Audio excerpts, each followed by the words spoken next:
निरञ्जनं नित्यामनन्तरूपं भक्तानुकम्पाधृतविग्रहं वै ईशावतारं परमेशमिड्यं तं रामकृष्णं शिरसा नमामि। ॐ जननीं शारदां देवीं रामकृष्णं जगद्गुरुं पादपद्मे तयो श्रुत्वा प्रणमामि मुहुर्मुहुः।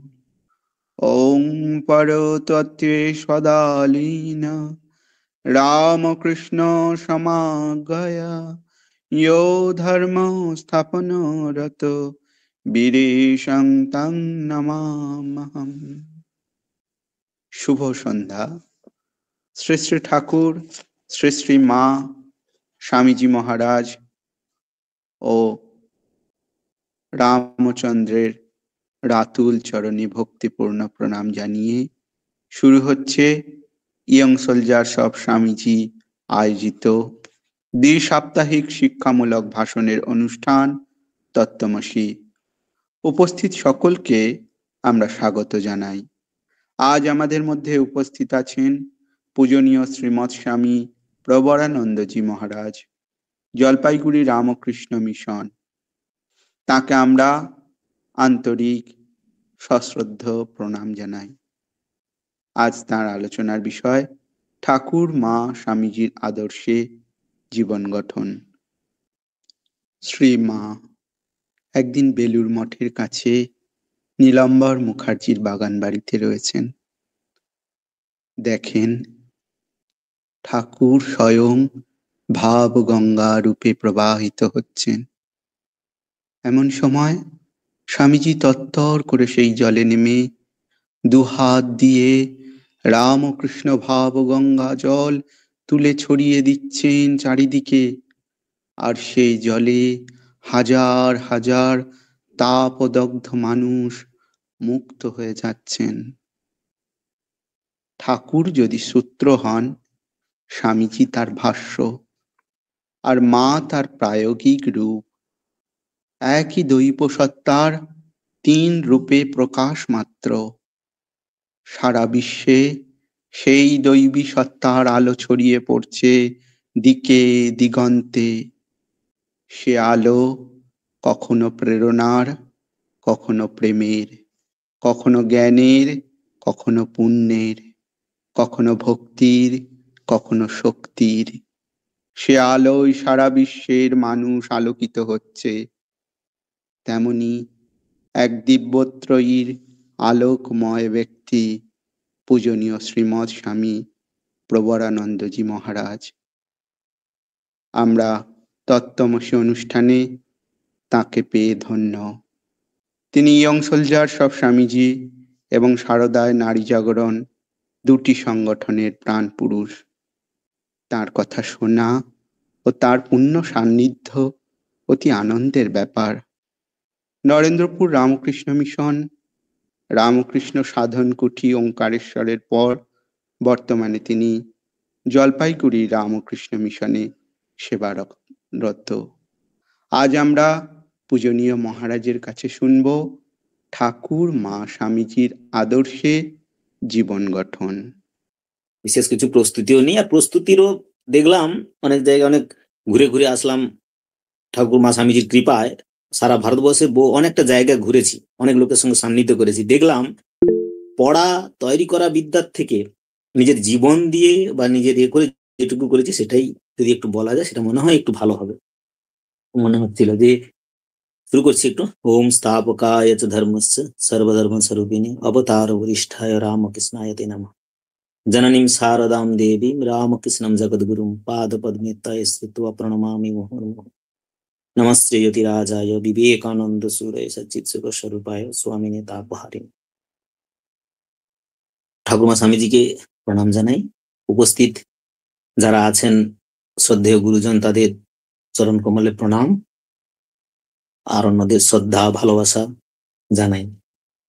আর যারা মানে যে আমার এই মনিহার আমায় নাহি সাজে, যে উপমা দিয়ে আমাকে যে বিশেষণে বিশেষিত করছেন, সেটা আমার প্রাপ্য নয়। ঠাকুরমা স্বামীজির এক মানে সময়ের দরকার থাকে যে কোনো একটা জিনিস, সে সময়ে সেটা ঠিক বিকশিত প্রস্ফুটিত হয়ে যায়।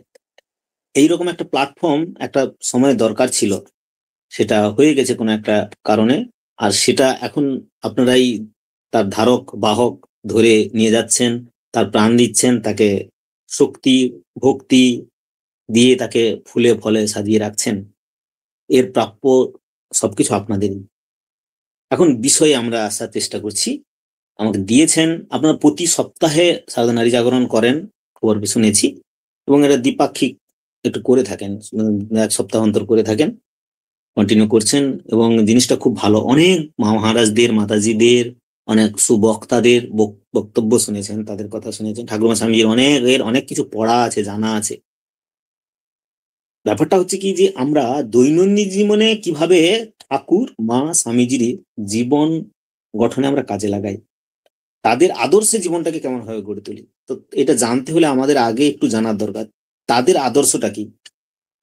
প্রথমত হচ্ছে যে তাদের আদর্শটা হচ্ছে কি, বলুন। এটা বিল হচ্ছে কেন? মানে টাকাটা রেখে দাও, পরে কথা বলবো। তাদের আদর্শটা হচ্ছে, আগে জেনে নাও, ঠাকুর মা স্বামীজির আদর্শ আলাদা নয়। তিনজনই এক, একে তিন, তিনে এক। তাঁদের আদর্শ যদি আমরা দেখি স্বামীজির কথাতেই, যে আমার আদর্শকে বস্তুত অতি সংক্ষেপে প্রকাশ করা যাইতে পারে, তা হলো প্রতিটি মানুষের মধ্যে যে দেবত্ব আছে তার প্রকাশ, এবং সে যেন জানতে পারে যে তিনিই সেই দেবতা। আবার একটা জায়গায় তিনি বলছেন যে আমার কথা যদি শোনো, তবে তোমাকে আগে তোমার ঘরের দরজাটি খুলে রাখতে হবে। তোমার বাড়ির কাছে, পাড়ার কাছে যে অভাবগ্রস্ত লোক রয়েছে, তোমায় তাদের যথাসাধ্য সেবা করতে হবে। যে পীড়িত তাকে ঔষধপত্র জোগাড় করে দিলে, এবং শরীরের দ্বারা সেবা শুশ্রূষা করলে, যে খেতে পাচ্ছে না তাকে খাওয়ালে, যে অজ্ঞান তাকে তুমি যদি লেখাপড়া শিখিয়েছো এবং মুখে মুখে যতদূর বুঝিয়ে দিলে, কিন্তু তার যথাযথ কাজে লাগলে না, তাহলে তাকে সেবা করতে তুমি পারলে না।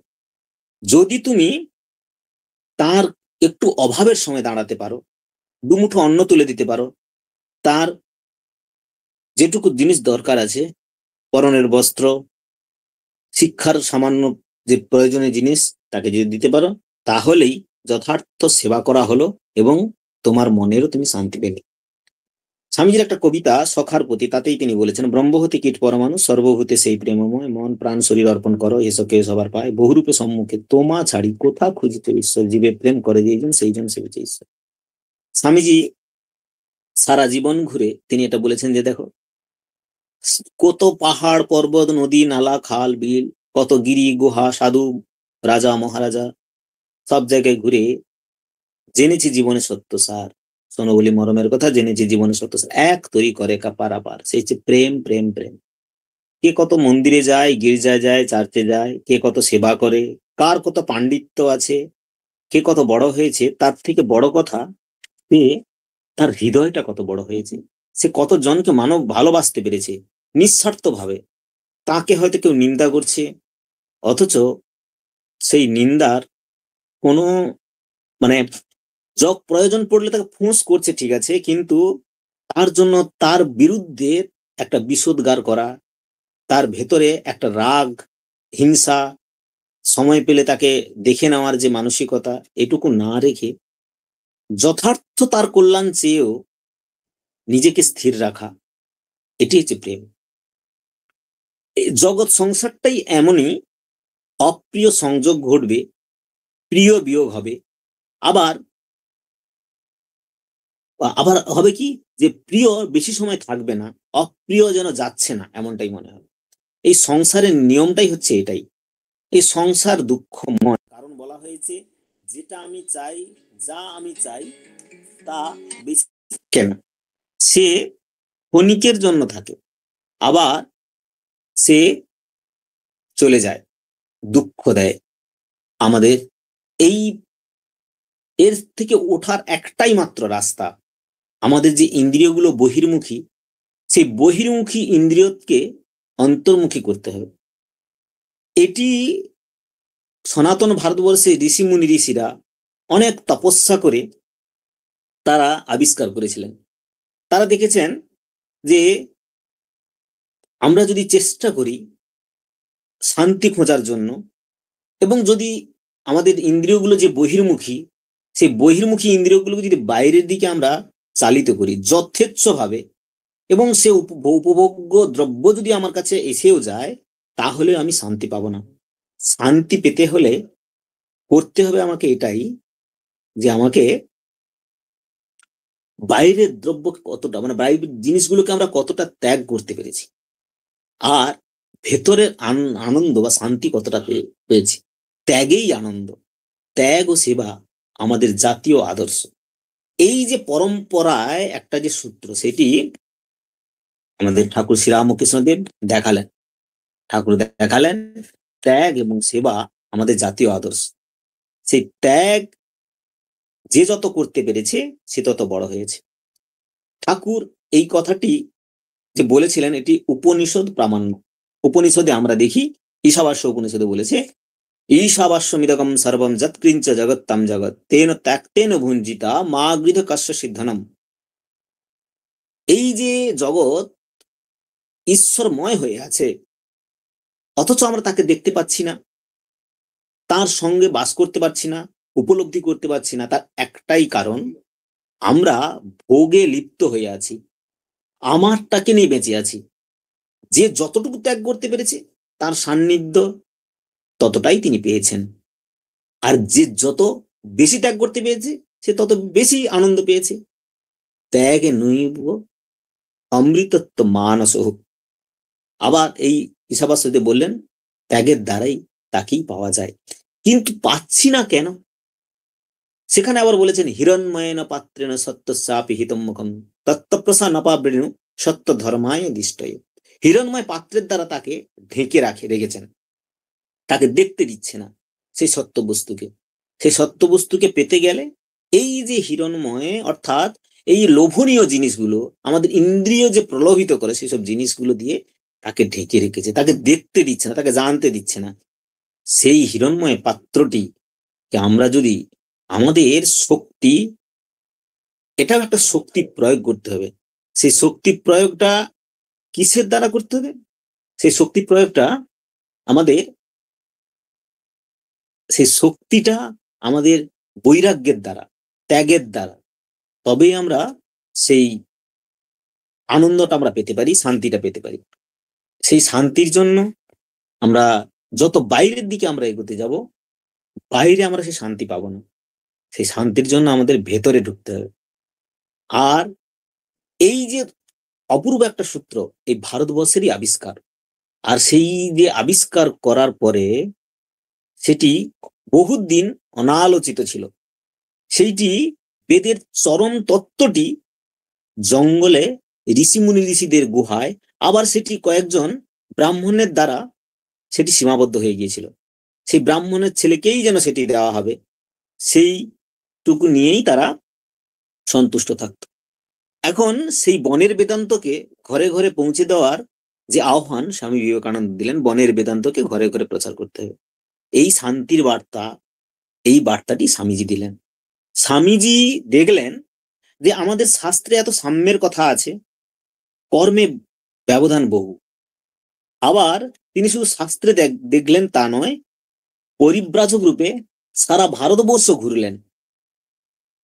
আবার ভারতবর্ষ শুধু আর 5 জনের মতো ঘোরা নয়, অন্যান্যদের মতো শুধু যে একটা স্তরের মানুষের সঙ্গে মেশা তা নয়, আপামর জনসাধারণ, সে রাজা থেকে শুরু করে প্রজা, সে জেলে মালা মুচি মেথর, তাদের সঙ্গে মিশেছেন। ঋষি মুন্ডিসিদের কাছে গিয়েছেন, হ্যাঁ, তারপরে গুহাতে বাস করেছেন, রাজপ্রাসাদেও বাস করেছেন, কুটিরেও বাস করেছেন, গাছের তলাতেও বাস করেছেন, অরণ্যেও থেকেছেন। আবার এই যে তখন পরাধীন ভারতবর্ষের যেই সমস্যা সংকুল পরিস্থিতি, সেখান থেকে উত্তরণের জন্য তাদের কাছে সমাধানের একটু পথ পাওয়া যাবে বলে মনে করেছেন, তাদের কাছেও গিয়েছেন, কিন্তু সমাধানের পথ তিনি পাননি। তিনি দেখলেন এরা একটা, কেউ বিলাসিতার মধ্যে ডুবে আছে, না হলে কেউ নিজের স্বার্থ চরিতার্থ করার জন্যই তারা ব্যস্ত আছে। এভাবে তো আর দেশের কল্যাণ করা যায় না, এভাবে তো বহুজন হিতায় বহুজন সুখায় কর্ম করা যায় না। তার জন্য যেটি প্রয়োজন ত্যাগ, ত্যাগ। আর সেই ত্যাগে যারা বেহিসাবি যুব সম্প্রদায়, তাদেরকে সংগঠিত করতে হবে, তাদেরকে জাগাতে হবে। সেই জাগানোর দায়িত্বটা স্বামীজি যেন নিলেন।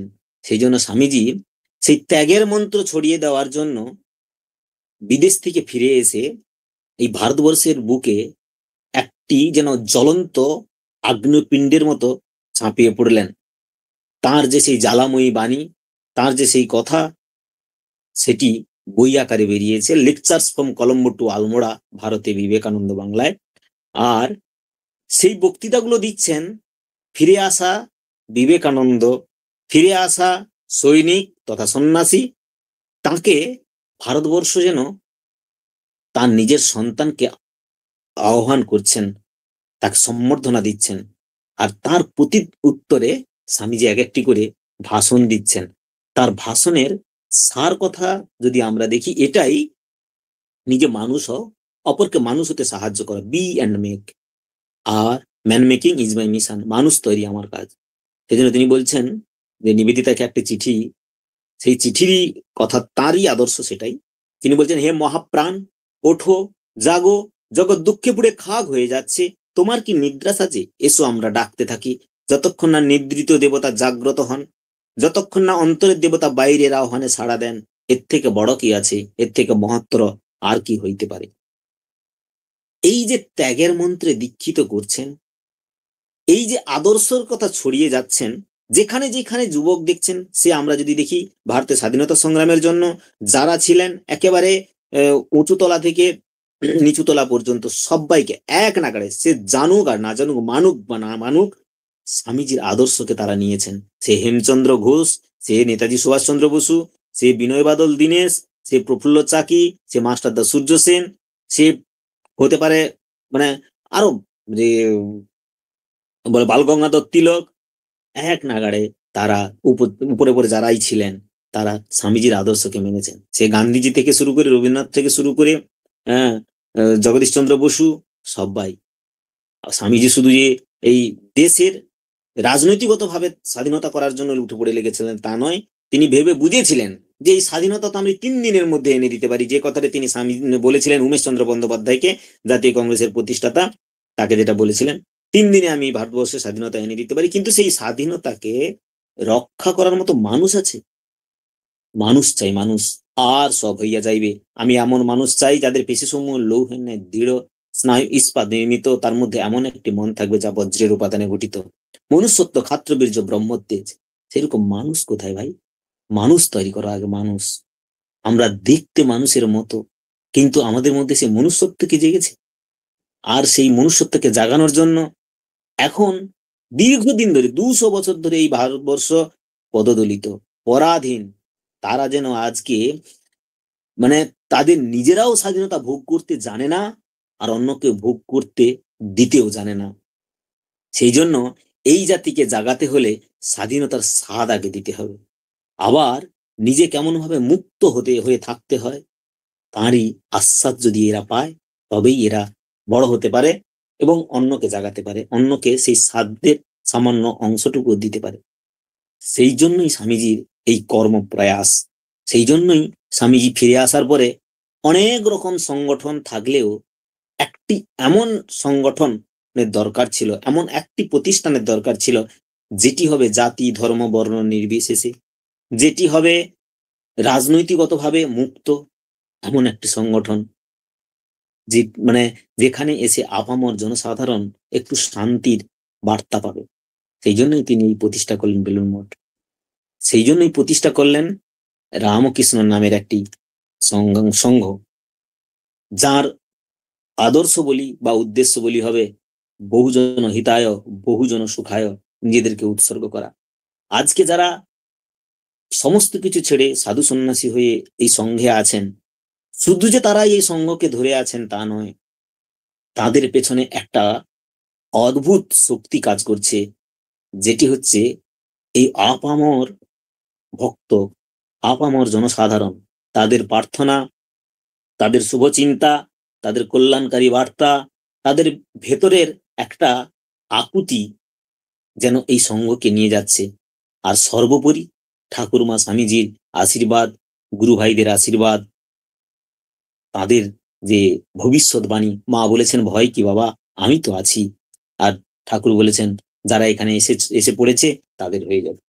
আর স্বামীজি বলেছেন আমার আদর্শ আমরণ আমি কাজ করে যাব। আমি যদি তোমাদের সঙ্গে সঙ্গে, আমি তোমাদের সঙ্গে সঙ্গে আছি, আমার শরীর চলে গেলেও আমার শক্তি তোমাদের মধ্যে কাজ করবে। আবারও কোথাও বলেছেন আমার এই শরীরটিকে জীর্ণ বস্ত্রের মতো আমি ত্যাগ করিয়া চলিয়া যাইতে পারি, কিন্তু আমার ভাব এবং আদর্শকে লইয়া যারা কাজ করিবে তাদের মধ্যে আমি উৎসাহ এবং প্রেরণা জগাইতে থাকিব।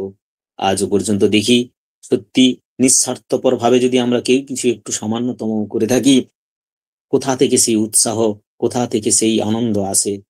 আজকের সেই আদর্শ যে তাঁর, এটি শুধু তাঁর নয়, সত্যিকার যদি আমরা বইয়ের মধ্যে দেখি এবং গভীরভাবে যদি বিশ্লেষণ করি, দেখব এইটি একমাত্র আদর্শ ভারতবর্ষের, সনাতন ভারতবর্ষের, চিরন্তন ভারতবর্ষের, শাশ্বত ভারতবর্ষের যে বার্তা, সেটি হচ্ছে ত্যাগ এবং সেবা।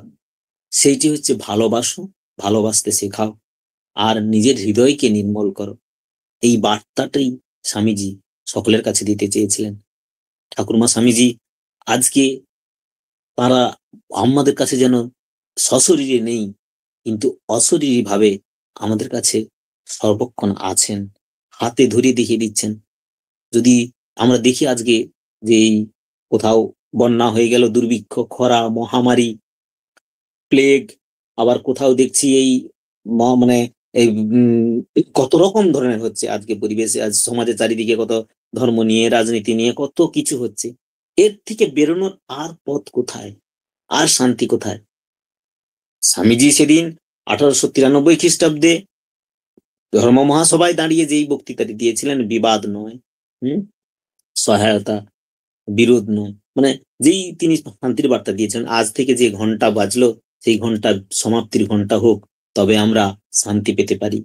আমাদের সেই ঠাকুর সেই জন্যই এসেছিলেন যে যত মত তত পথ সেই প্রচার করা যায়। যখন যখন ধর্মের গ্লানি হয় তখন তখন অবতারেরা আসেন।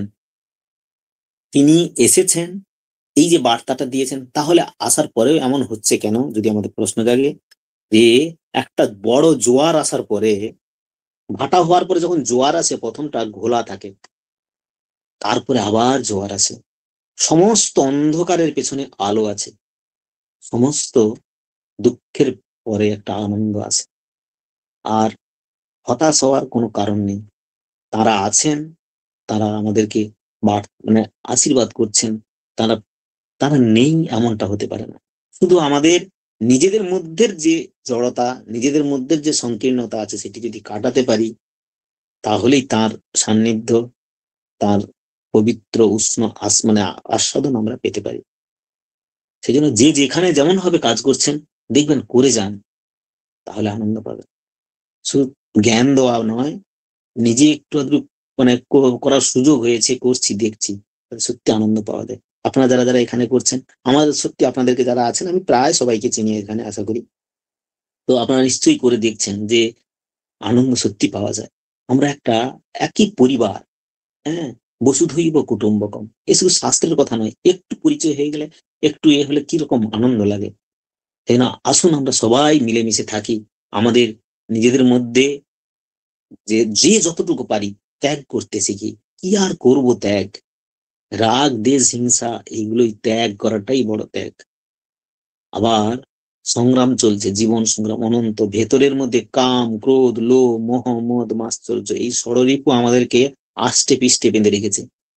এইগুলোকেই যদি আমরা ত্যাগ করতে পারি, তাহলে আমরা সেই শান্তি পাবো, শত্রু বলে আর কেউ থাকবে না। হ্যাঁ, তাই আসুন আমরা সবাই সে প্রার্থনা করি যেন সেই আনন্দ পেতে পারি। ঠিক আছে, সবাই ভালো থাকুন।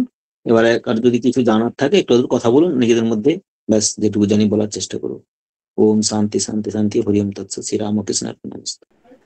যেমন আলোচনা হয় চলবে।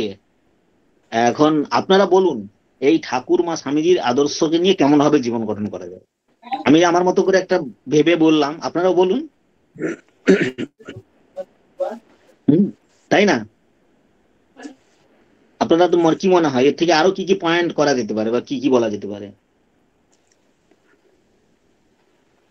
মহারাজ, খুব হুম। ভালো খাবার, খুব ভালো খাবার অল্প একটু খেলে মনে হয় যেমন সে গলার থেকে পেটে আর গেল নি, সেই গলাতে হয়ে গেল, সেই রকম হলো আজকে। ও, নবপ্রসাদ বাবু। হ্যাঁ, না না, ভালো খাবার অল্পতে সন্তুষ্ট থাকতে হয়। আর তাছাড়া আমি তো ভালো কিছু দিতেও পারি না, আপনারা কত কিছু দিতে পারেন, কত পড়াশোনা এত করেন, কত না না, এই এত অল্প সময়ে যেভাবে বললেন, মানে সত্যি হুম। খুবই ভালো লেগেছে, খুবই ভালো লেগেছে। ভালো লাগার থেকে কি বলুন তো, আমরা কতটা প্রয়োগ করছি জীবনে, যে যত বেশি প্রয়োগ করবে না, প্রায়োগিক বেদান্ত একটা বলা হয়, যে আমরা এই ঠাকুরমা স্বামীজিকে কতটা জীবনে আমরা বিয়ে করছি, এ যতটা করব। দেখুন আমাদের সকলের মধ্যে মানে আছে, দুর্বলতার জায়গাগুলো আছে, সেই দুর্বলতাগুলোকে আমরা কাটাতে চেষ্টা যে যতটা করছি সে ততটা সাকসেস হবো। যে কোনো জায়গায় আমরা যদি চেষ্টা করি ডেভেলপ হবে।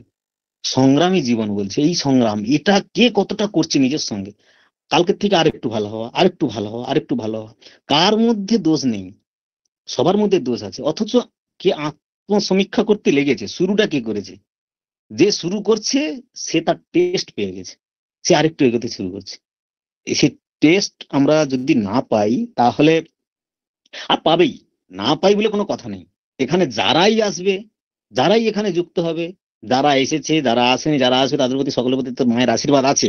আর যারা একটু এই পথে চলতে শুরু করছে, লোকে হাজারবার বলতে থাকবে যে দেখো এটা করো, এটা করো, এটা করো, অথচ হয়তো নিজের জীবনে সে প্রয়োগ করেনি, কিন্তু বলতে বলতে তার একবার না একবার মনে হবে, আরে লোককে বলে বেড়াই অথচ নিজে তো আমি প্রয়োগ করিনি। তখন তার এইটা মনে হবে যে না, আমাকেও একটু করতে হবে, একটু ভালো হতে হবে, তখন সে ভালো হবে, নিশ্চয়ই হবে, কি তাই না? অরুন্ধতী দিকেও দেখছিলাম, অরুন্ধতী এসেছিলেন, কোথায় চলে গেছেন না আছেন? হ্যাঁ, আমি আছি তো। হ্যাঁ, কি আমি দিদি, আছি তাই না? মহারাজ, আপনার বক্তব্য হ্যাঁ। শুনে খুব সমৃদ্ধ হলাম। আমরা তো হুম। সত্যি ঋতু থেকে বেরোতে পারি না, না আমাদের হুম। এটাই তো সমস্যা। আমরা এটাই তো একটু সংগ্রাম। একটু করে শিখছি, প্রতিদিন হুম। শিখছি, প্রতিদিনই হুম। আমরা একটু একটু করে চেষ্টা করছি যাতে আমাদের হুম। কিছু একটু উত্তরণ ঘটে। এই চেষ্টাতেই আছি আর কি। হুম। সবকিছু দমন করার জন্য চেষ্টা করছি। আপনার হুম। ওইটুকু অল্প একটু কথার মধ্যে এত মানে শক্তিশালী সবকিছু রয়েছে না, আমাদের খুব ভালো লাগলো, অন্তর ছুঁয়ে গেল। ভীষণ ভালো বলেছেন আপনি। হুম। প্রণাম না, মহারাজ। হ্যাঁ, আপনারা যেভাবে করছেন না কাজ, মানে সত্যি আমার মানে আমি বলবো নিজে ব্যক্তিগতভাবে অনেক মহারাজদের কাছ থেকে শুনেছি যে এরা কোনো দিন পর্দার আড়ালে আসে না। দেখুন ভালো কাজ তাকে কাউকে বলতে হয় না, মানে ভ্রমর আপনা থেকেই আসবে। আপনারা হয়তো জানেন কিনা জানি না, আপনারা এইভাবে গোপনে গোপনে সকালে কোথায় লোকের সবাই যেখানে ঘুমিয়ে থাকে আর সবাই যেখানে জানে না, সেখানে সকালে আপনাদের সমস্ত কাজকর্ম হয়ে যায়। আবার সন্ধ্যা না পড়তে পড়তে সেটা শুরু হয়ে যায়। এই যে সান্ধ্যকালীন বা এই যেগুলো ব্রহ্ম মুহূর্ত আর উষাকালীন, এই দুটো সময় আপনারা যে করছেন, আহ, সাধনা করছেন বলি, আর উপাসনা করছেন বা এই যে প্রার্থনা করছেন, প্রতিদিনের অনুশীলন। হ্যাঁ, এটা যে হুম। কত দূর পর্যন্ত পৌঁছাচ্ছে, শুধু যে আমাদের এই সাধু সম্প্রদায়ে জানে তা নয়, জানবেন এই তন্মাত্রা যারা গোপন গুহাতে ঋষিমুনি ঋষিরা বসেও তপস্যা করছে, তাদের কাছে এই বার্তাটা পৌঁছাচ্ছে, কারণ তারা এই সময়টাতেই তারা জপ ধ্যান করেন, সাধন ভজন করেন। এই একটা দারুণ সময়টা, ওই সময়টা আমরা মানে তাদের সঙ্গে একাত্ম হওয়ার চেষ্টা করছি, তাদের ভাবের সঙ্গে, তাদের শুভ শক্তির সঙ্গে। ওই সময়টা কিন্তু আমাদের অশুভ শক্তি জাগে, যখন দিনের শেষ রাতের শুরু, রাতের শেষ দিনের শুরু, এই সময়টাতেই ট্রান্সফর্ম হয়। আর ওই সময়টাকে আমরা ভালো কাজে লাগিয়ে দিচ্ছি, অতএব আমাদের আর হওয়ার নেই, সুযোগ আর নেই। যদি কেউ নিষ্ঠা সহকারে শুধু এটাই ধরে রাখে, কি হবে না হবে ওটা তার জানা দরকার নেই, তাহলে নিশ্চয়ই তাদের হবে। আর হচ্ছে হচ্ছে, আপনারা এটুকু আপনার জেনে খুশি হন, আপনার অ- হ্যাঁ, অনেক সাধুরা ভেতরে ভেতরে আলোচনা করেন, সত্যি এরা কি কাজ করছে রে বাবা। হ্যাঁ, এতগুলো যুবক, এতগুলো মায়েরা, মানে এতজন মায়েরা কি করে একসঙ্গে এরকম করে প্রতি একটা জিনিসকে ধরুন একদিন দুদিন আবেগে করা গেল ঠিক আছে, কিন্তু এই 4 বছর 5 বছর ধরে একটা জিনিসকে ধরে রাখা এমনি সাধারণ কথা নয়। এটা ভাববেন না যে কারোর একার শক্তিতে হচ্ছে বা কোনো একটা মানুষের শক্তিতে হচ্ছে, দৈবী শক্তি এখানে নিশ্চয়ই কাজ করছে আজ। আপনিও তাকে দৈবী ডিসিপ্লিন শক্তি আমাদের তো আছেই দিয়েছেন। মহারাজ। দৈবী শক্তি তো আছেই মহারাজ, সেই সঙ্গে এটা হচ্ছে পুরোপুরি আপনার মস্তিষ্ক প্রসূত, সেই জন্য আমরা এবং আপনাকে আজকে সামনে পেয়ে আমরা সেই জন্য অনেক গর্বিত মনে হচ্ছে, আমাদের লাগছে আজকে বাবা বোধহয়। আমি তো ওটা বললাম যে দেখুন একটা লোক কি হয়েছে এখন, বাচ্চা একটা জলে পড়ে গেছে, ঠিক আছে, সবাই বলছে আরে তুলো তুলো তুলো বাচ্চাটাকে, কেউ আর তুলছে না, অনেক লোক চিৎকার করছে। লাস্টে দেখা গেল একটা বয়স্ক লোক জলে পড়ে গেছে, যে সে মানে জলে নেমে সে বাচ্চাটাকে তুলে আনলো। তুলে আনার পরে বলছে এই বাচ্চাটিকে এই বাঁচিয়েছে এই বয়স্ক লোককে, একে হচ্ছে একটু প্রাইজ দেওয়া হবে। এত ইয়াং ছেলে ছিল, এত লোকজন ছিল, কেউ উদ্ধার করতে আসলো না, এই পড়ে গিয়ে একে উদ্ধার করে এনেছে, তখন তাকে প্রাইজ দেওয়া হবে। তখন যাওয়ার উঠানোর পরে তাকে বলছে আচ্ছা আপনি কিছু বলুন, দেখুন আপনার মধ্যে কি শক্তি কাজ করছিল যে আপনার নিজের জীবনকেও বিসর্জন দিয়ে ওই ছেলেটাকে, আপনি তো মানে জানতেন যে এই জল মানে জলের বেগও ছিল, বা ওইখানে আপনিও তলিয়ে যেতে পারতেন ছেলেটাকে ধরতে গেলে, আপনি কি শক্তি বা কিসের কাজ করে আপনি ছেলেটাকে তুললেন?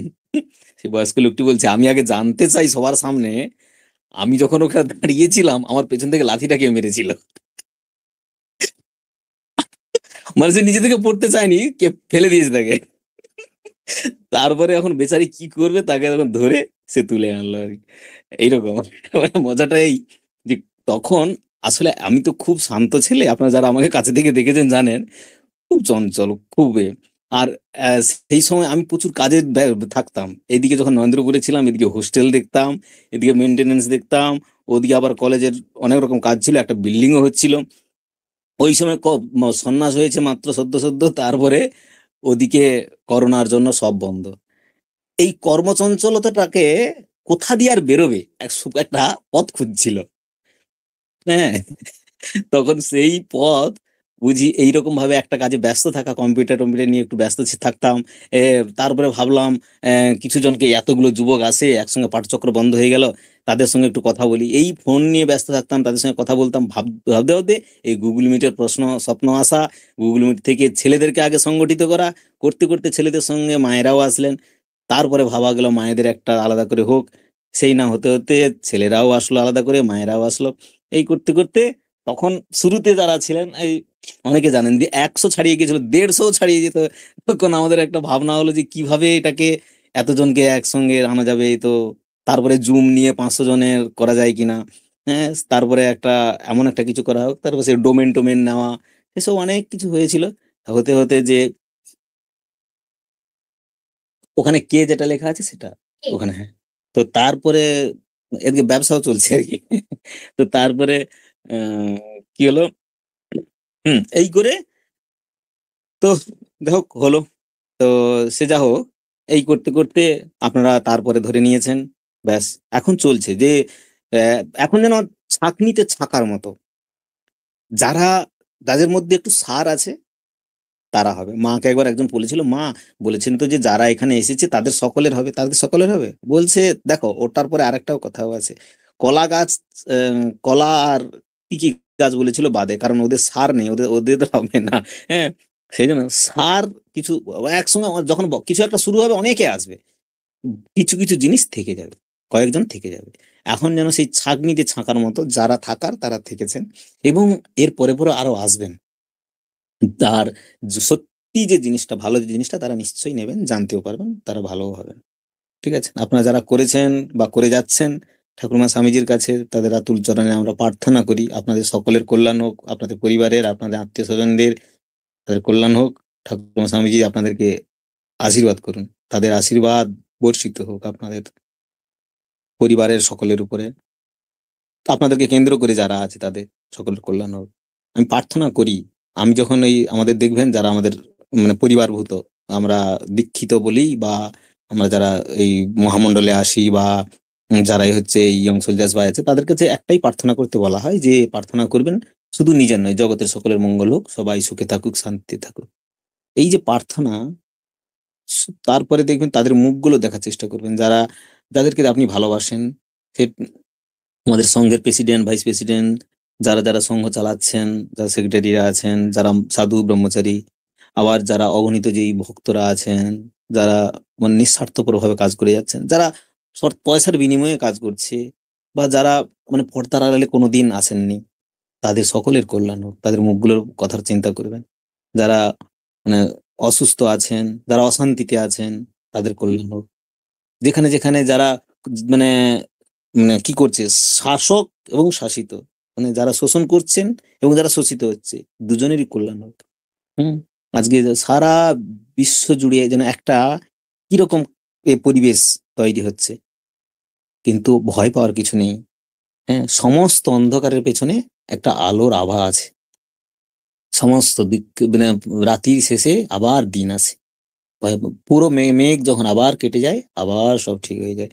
করোনা যখন এসেছিল তখন মনে হচ্ছিল এর থেকে কি করে বেরোবে মানুষ, আবার কি করে সাধারণ মানে একটা সুন্দর তৈরি হবে, মনে হচ্ছিল যেন আর হবে না। তখন এমন সব মিডিয়াগুলোর মাধ্যমে খবর আসতো যেন মনে হতো কত মানুষের যে জীবন যাবে তার ঠিক নেই, এইভাবে আবার কবে কিভাবে যে তার একটা সুন্দর পরিবেশ আছে। কিন্তু দেখুন, তিনি সব করাচ্ছেন।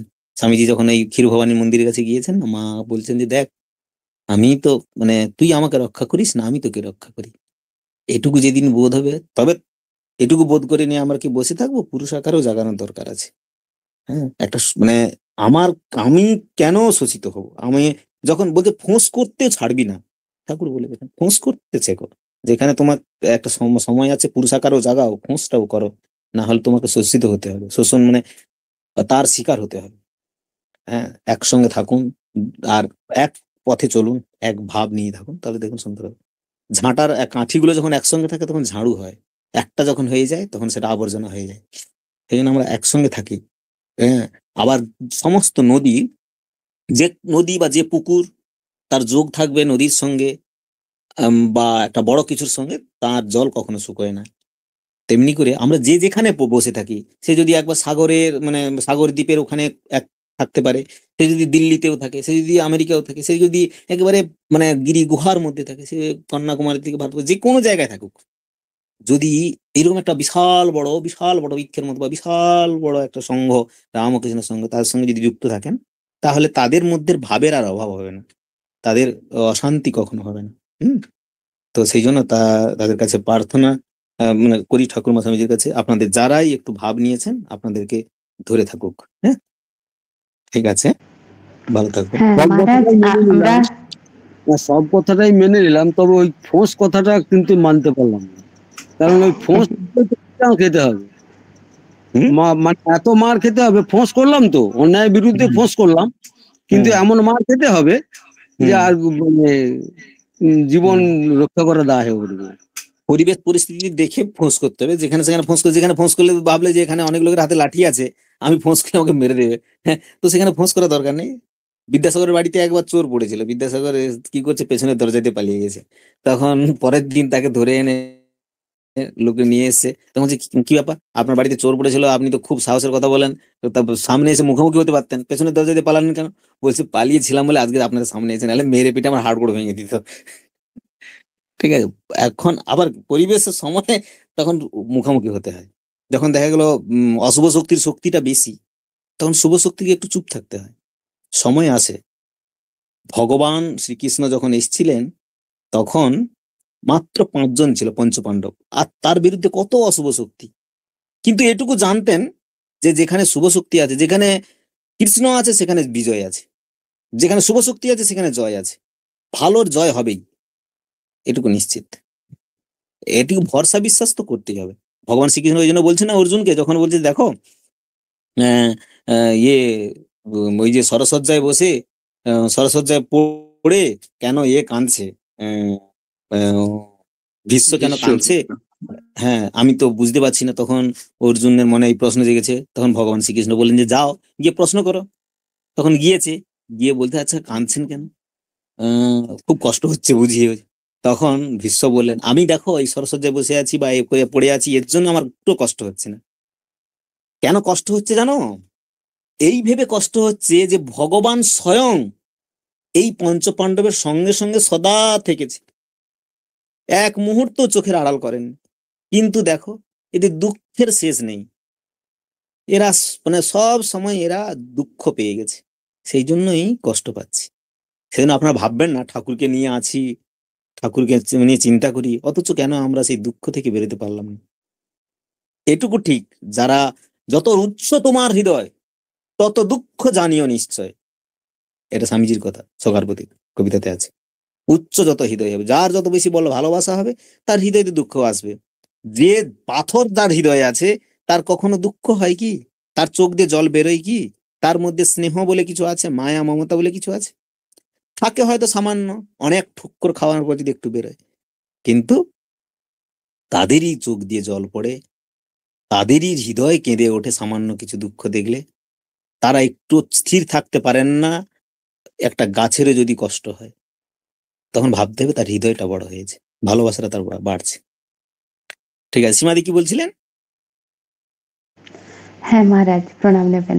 আমি বলছিলাম যে আমরা খুব আনন্দে আছি, মানে এই যে মায়ের, হ্যাঁ আজকে আমার একজন মহারাজজির সাথে কথা হচ্ছিল, উনি বলছিলেন যে আমি অনলাইনে এতটা মানে সরগরম নই, আমার অফলাইনে বেশি ভালো হয়। এই গত সপ্তাহে ডিভিনিটিতে উনি জয়েন করেছিলেন, স্বামী প্রাণময়ানন্দজি মহারাজ। তো উনি বলছিলেন যে আমি তার আগেই মানে আমাদের আশ্রমে অনুধ্যান করেছি স্বামী প্রেমানন্দের, তো সেটা ডাইরেক্ট মানে টেলিকাস্ট ডাইরেক্ট হলে ভালো হতো। তো আমি বললাম মহারাজজি আমাদের এরকম অভ্যেস হয়ে গেছে, আমরা যে সকালে যে মর্নিং সেশন আছে, সন্ধ্যেবেলা আরাত্রি, এছাড়া এই যে আমরা সাধু সঙ্গ করছি, মানে এই সামনে দেখছি শুনছি, এতে আমাদের খুব স্যাটিসফ্যাকশন। আমাদের মনে হয় না যে আমরা অনলাইনে কিছু করছি, আমাদের মনে হয় যে আমরা লিঙ্কে ঢোকার আগে ঠাকুরমা স্বামীজি যেন এসে বসে আছেন। তো এইটা আমাদের খুব আনন্দ দেয়, সেটাই বলছিলাম। বাহ, খুব ভালো। মহারাজ প্রণাম নিবেন। কেশব দা, হ্যাঁ বলুন। সেই যখন বললেন আপনি নরেন্দ্রপুরের কথা, আপনাকে কাছে থেকে দেখেছি, আপনার পাশে থেকে কাজ করেছি, বকুনি শুনেছি, এখন যেন একটু মানে চোখে জল চলে আসছে। আপনাকে অনেকদিন পাইনি, এবং সন্ধ্যাকালীন এরকম একটা অনুষ্ঠানে আমি তো টিউশন পড়াই, মানে কর্মজগতে ঢুকে গিয়ে সব দিন পার্টিসিপেট করতে পারিনি। আজকে কি টানে কি জানি না, আমি অংশগ্রহণ করার অনেক সকাল থেকে এটে করে আজ অংশগ্রহণ করতে পেরে খুব ভালো লাগছে, এবং আমি খুব আনন্দ পাচ্ছি। আপনি বললেন একটু একটু করে যতটা পারবো, আগে তো অতটাই ছিলাম না, নরেন্দ্রপুরে থেকে কাছে থেকেও ভালোবেসেছেন। আর আপনার কর্মচঞ্চলতার কথাটা এক্ষুনি বললেন, সত্যি যেন ডাউন মেমোরি লেন হিসেবেই আজ মনে পড়ে গেল। আপনাকে শতকোটি প্রণাম জানাই। ঠাকুরমা স্বামীজির এরকম ভাবনাই হয়তো আমাকে ওই জায়গাটায় পৌঁছে দিয়েছিলেন, কিভাবে জানি না। আজ সত্যি বলছি, আর বাদ বাকি জীবনগুলো যে কটা দিন বাঁচবো চেষ্টা করব এই ভাবনাটা ধরে রেখে কাটিয়ে দিতে। প্রণাম নিবেন মহারাজ। আমি ধন্য, আমার কুল ধন্য, আমার সার্থক যদি কাউকেও সামান্যতম কিছু একটু আনন্দ দিতে পারি। আর এটুকু মনে হয় যদি কাউকে কষ্ট দিয়ে থাকি, আমি জ্ঞানত চেষ্টা করি কাউকে দেওয়ার না, তাও হয়ে যায়। যদি কাউকে বকে, মানে অনেক সময় হয়তো কাজের একটু দেখলে মাথা গরম হয়ে যায়, বকে বলে আমার মাথাটাও তাড়াতাড়ি গরম হয়ে যায়, আবার তাড়াতাড়ি ঠান্ডাও হয়ে যায়। তাতেও যদি কাউকে একটু কষ্ট দিয়ে থাকি, এখন যারা আছেন এতদিন হয়তো সময় পাইনি, সুযোগ পাইনি একসঙ্গে এতজনকে পেতে, আমি আমার মানে কি বলবো, অন্তরস্থল থেকে তাদের কাছে ক্ষমা চাইছি, আর প্রার্থনা করি তাদের কল্যাণ হোক। আর আপনাদের যদি কারুর সামান্যতম রাগ থাকে সেটুকু ভুলে যান, কারণ আমি চাইনি কারোর অকল্যাণ হোক, শুধু চাইছি ভালো হোক। এই জিনিসটা, এই প্ল্যাটফর্ম গুলো ভালো হোক, আরো সুন্দর হোক, আরো ভালো, যত সকলের কাছে পৌঁছাক, কিভাবে পৌঁছাবে তার জন্যই আমরা চেষ্টা করে যেতাম। আর সেই সময় আর কি বলবো, বয়সও কম, বাচ্চা সুলভ, চঞ্চল, এইসব করতে করতে অনেক সময় ফোনে দুম বকে দিতাম। সেই যাকে বেশি করে এখন সকলের সামনে বলছি, সীমাদিকে তো কত বকেছি, কত করেছি, নিজেদের মধ্যে তো হয়ে যেত। এখন অনেকেই হয়তো জানেন না, হ্যাঁ, সে সব সহ্য করে আজও পর্যন্ত সীমাদি তার নিষ্ঠা সহকারে ধরে রেখেছে। জয়তী ডি এখন সুনীত অরুন্ধতী যেন এটাকে তার নিজের ছেলের মতো একেবারে আঁকলে রেখেছেন। হ্যাঁ, আরো যারা আছেন, সে খুব যারা ভালোবেসে ফেলেছেন না এই জিনিসটাকে, তারা নিশ্চয়ই আরো ভালো করতে পারবেন।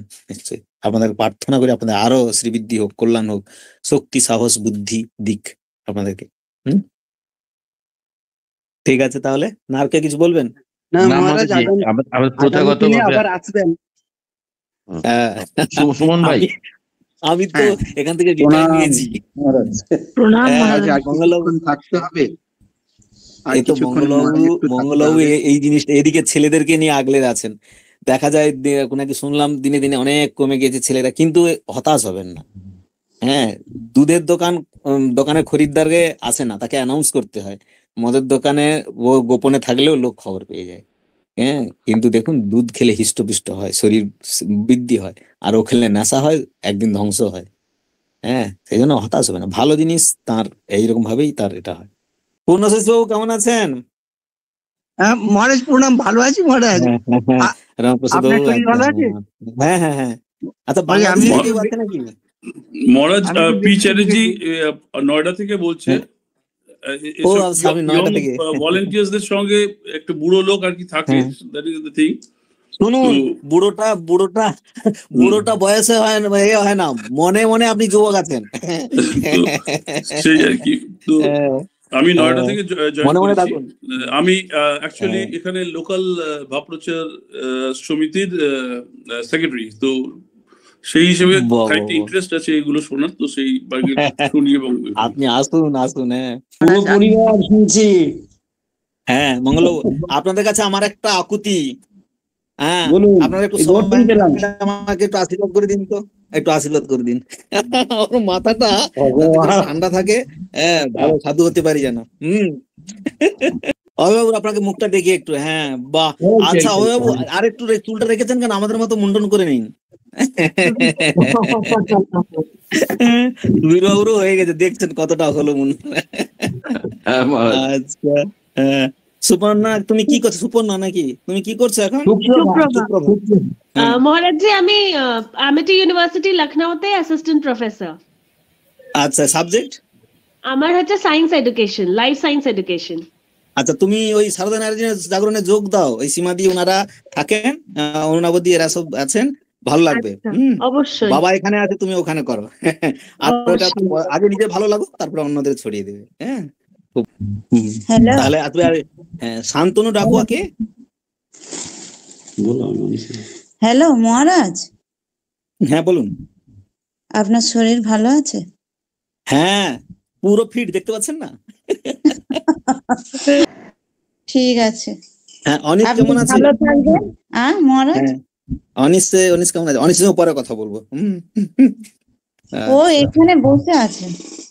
কাছে আছে? হ্যাঁ। আরে ছেলেটা এখন আচ্ছা, কোথায় দেখি অনিস, মুখটা দেখি।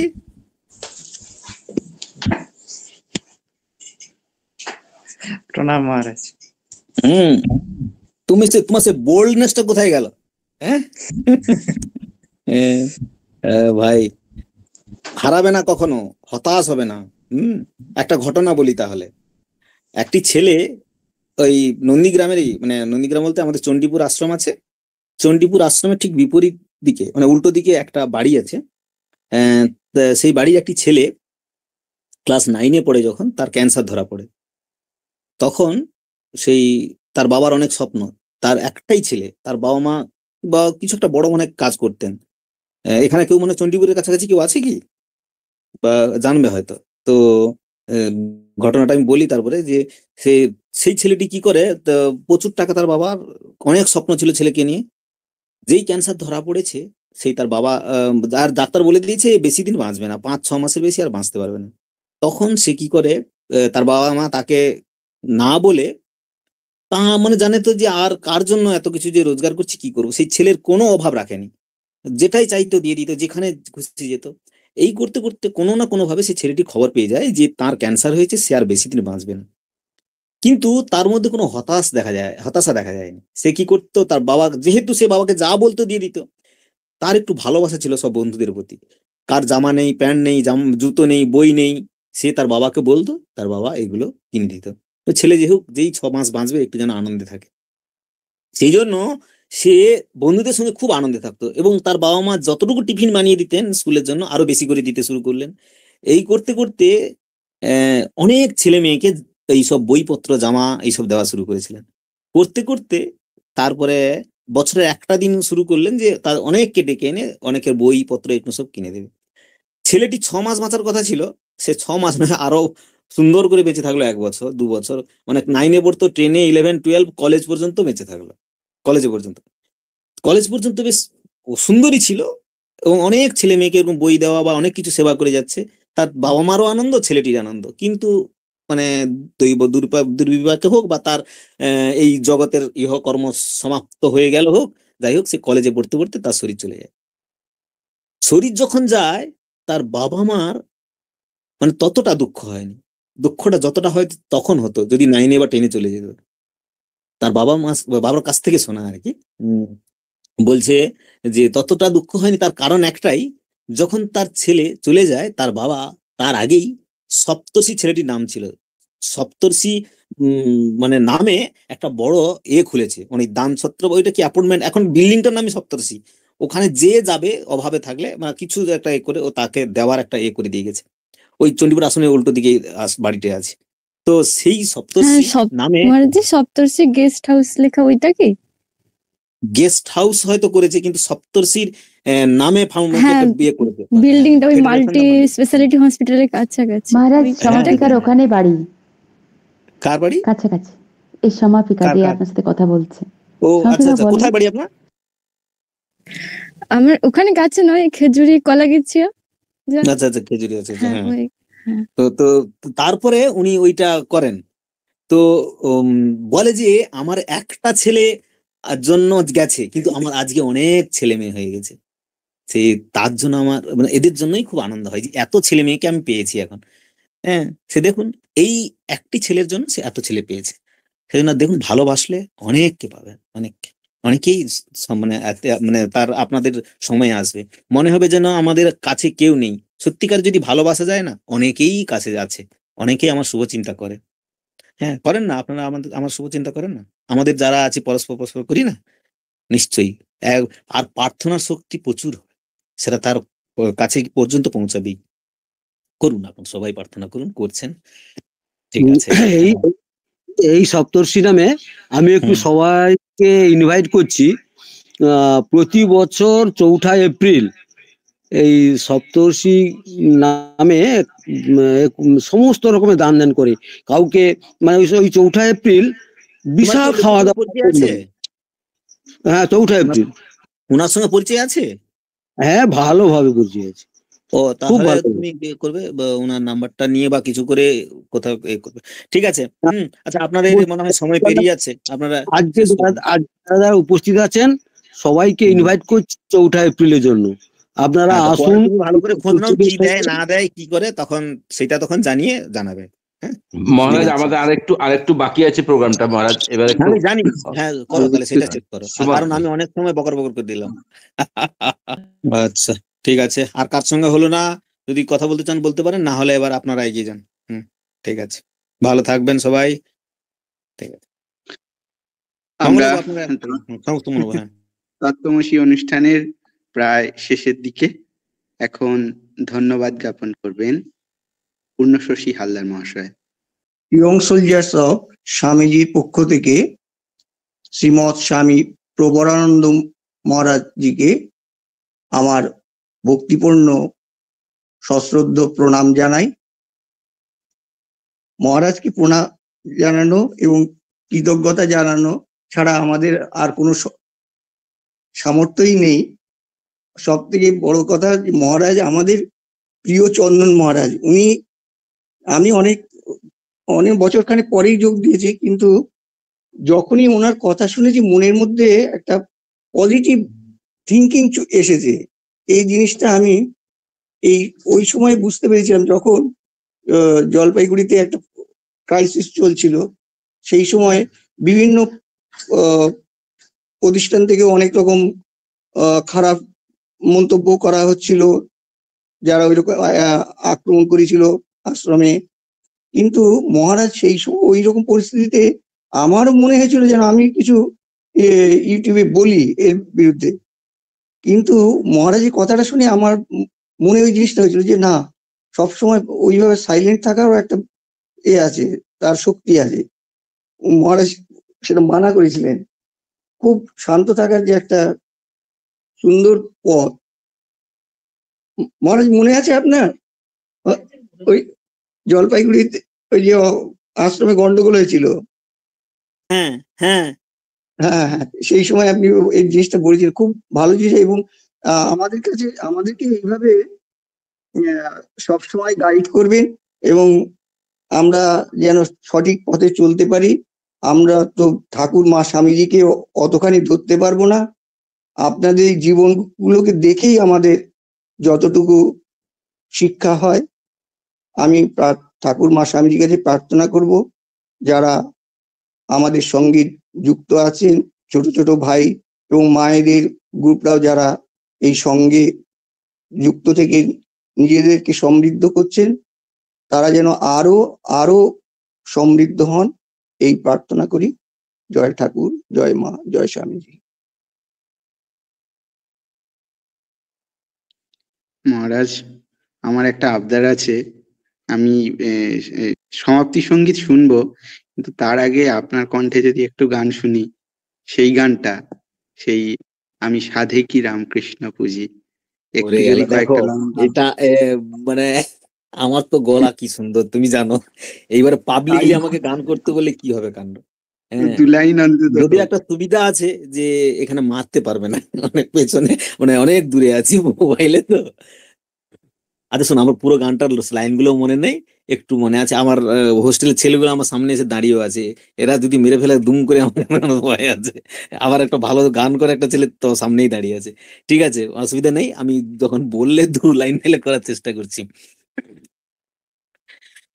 সাধে কি রাম কৃষ্ণ পুজি, আমি সাধে কি রাম কৃষ্ণ পুজি, আমি ভেবে মরি বুঝতে নারী, সে ভজে কি আমি ভজি, আমি ভেবে মরি বুঝতে নারী, সে ভজে কি আমি ভজি, সাধে কি রাম কৃষ্ণ পুজি, সাধে কি রাম কৃষ্ণ পুজি, সে যে আমার পরম আপন, সে যে আমার অকুল পাথার, ভব নদীর করুণ মাঝি, সে যে আমার অকুল পাথার, ভব নদীর করুণ মাঝি, সে যে আমার পরম সখা, নিজে খুঁজে দিলেন দেখা, সে যে আমার পরম সখা, নিজে খুঁজে দিলেন দেখা, শত দোষে হয় না বাঁকা, যা বলি হন তাতেই রাজি, শত দোষে হয় না বাঁকা, যা বলি হন তাতেই রাজি, সাধে কি রাম কৃষ্ণ পুজি, সাধে কি রাম কৃষ্ণ পুজি, সদাই পাছু পাছু ফিরে, পাছে কিছু পড়ি ফেরে, সদাই পাছু পাছু ফিরে, পাছে কিছু পড়ি ফেরে, ভেবে মরি বুঝতে নারী, সে ভজে কি আমি ভজি, ভেবে মরি বুঝতে নারী, সে ভজে কি আমি ভজি, সাধে কি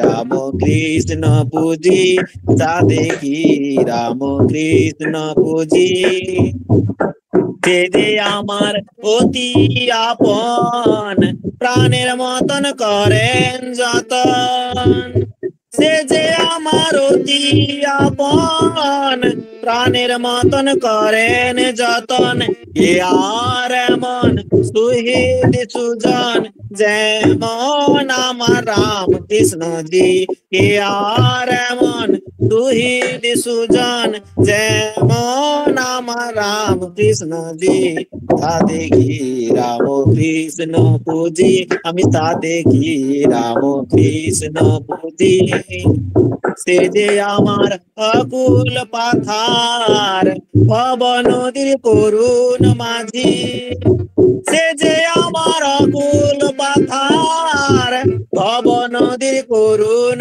মাঝি, সে যে আমার অকুল পাথার, ভব নদীর করুণ মাঝি, সে যে আমার পরম সখা, নিজে খুঁজে দিলেন দেখা, সে যে আমার পরম সখা, নিজে খুঁজে দিলেন দেখা, শত দোষে হয় না বাঁকা, যা বলি হন তাতেই রাজি, শত দোষে হয় না বাঁকা, যা বলি হন তাতেই রাজি। সাদেকি রাম কৃষ্ণ পুজি, আমি সাদেকি রাম কৃষ্ণ পুজি, সাদেকি রাম কৃষ্ণ পুজি। অভয় কুমার দে মহারাজ। আচ্ছা, অভয় বাবু কি ওই গানটা করবেন কি, যেটা ওই আমাদের যে বেলুড়ের যে মহারাজদের যে সম্মেলন হয়েছিলেন, যে গানটার কথা মহারাজ একবার বলেছিলেন? আর উনি যেটা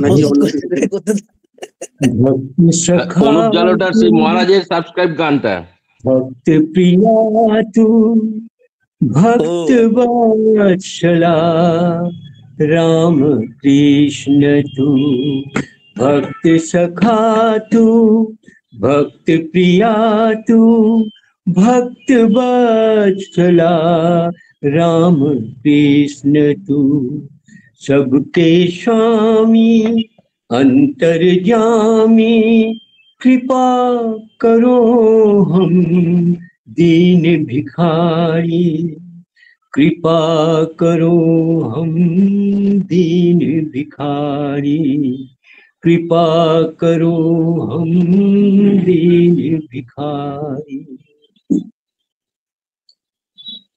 गिरीश घोष का पाप लिया तूने, नटी विनोदिनी को पार किया, मृत्यु समय पर दर्शन देकर भंगी रसिक को तार दिया। क्यों हमने क्या अपराध किया प्रभु, हमने क्या अपराध किया।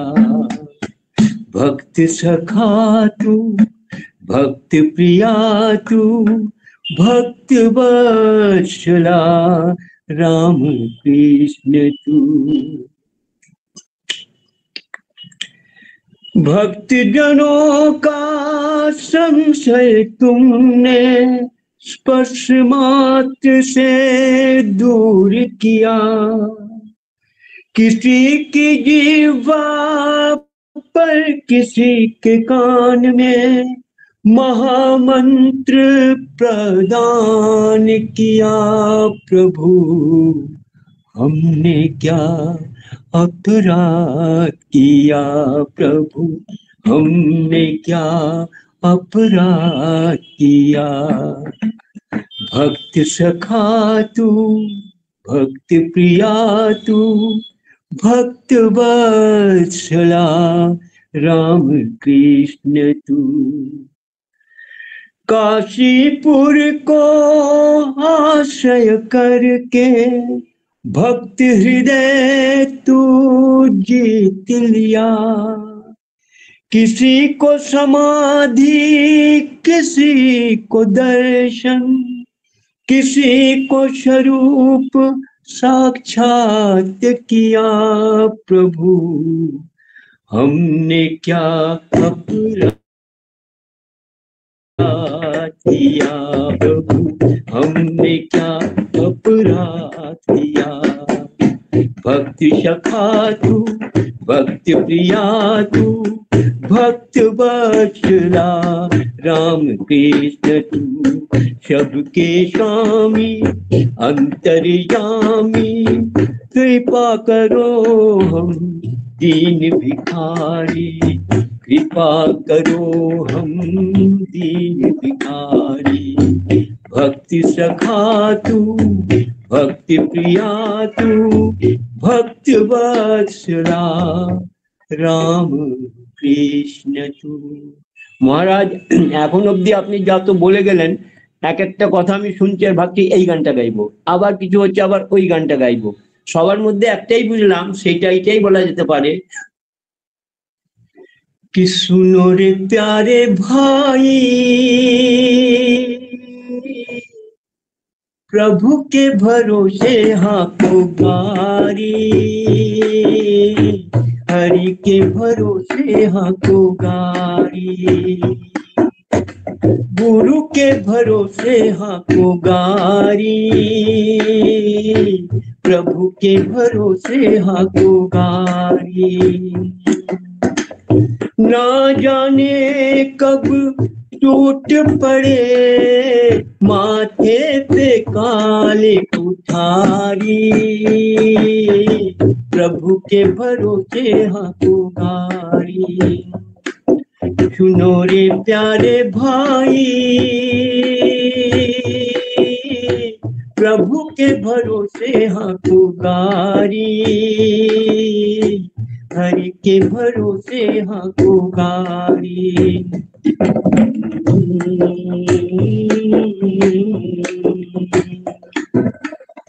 पंच तत्व का कीर्तन बाजे,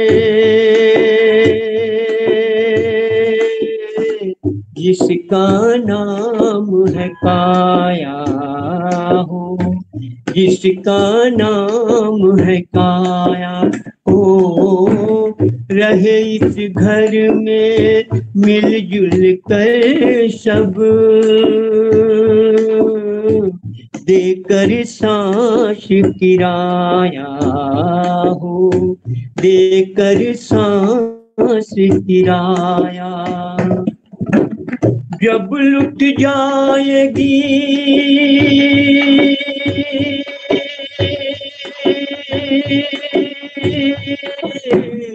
जब लुट जाएगी सांसों की पूंजी, पछताओगे वो अनारी,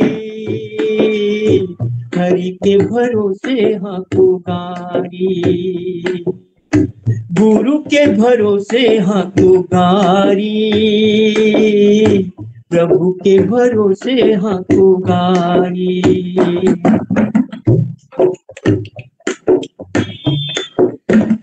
जिसको रे हम तुम कहते हैं दुनिया, वो एक दर्शन मेला, वो एक दर्शन मेला हो। एक दिन ऐसा आता यहाँ रे, जब उड़ता हंस अकेला, जब उड़ता हंस अकेला। भक्ति के शक्ति में